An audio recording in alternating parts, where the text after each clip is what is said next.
Salam, mən İnnovativ Təhsil Mərkəzinin Riyaziyyat müəllimi Anar Həsanov. Bu gün sizlərə riyaziyyat fənnindən din test toplusunun 2025-ci ilin nəşrindən trapesiya mövzusunu 69-cu sualın izahını verəcəm. Deməli, yazılıb trapesiyanın böyük oturacaqla 75 dərəcəli bucaq əməliyyatının diagonalı yan tərəfə perpendikulyardır. Trapesiyanın böyük oturacağı 24 cm olarsa trapesiyanın hündürlüyünü tapın. Bu məsələyə cavab vermək üçün şagird düzbucaqlı bucağın bir bucağı 15 və yaxud da 75 dərəcə olanda hipotenuza çəkilmiş hündürlüyünü hipotenuzdan 4 dəfə az olmasını bilməsi lazımdır.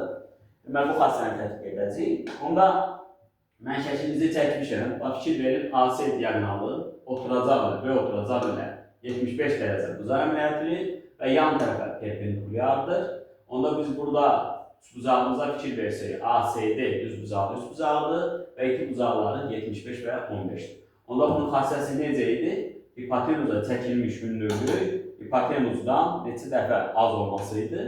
4 dəfə az olmasıydı.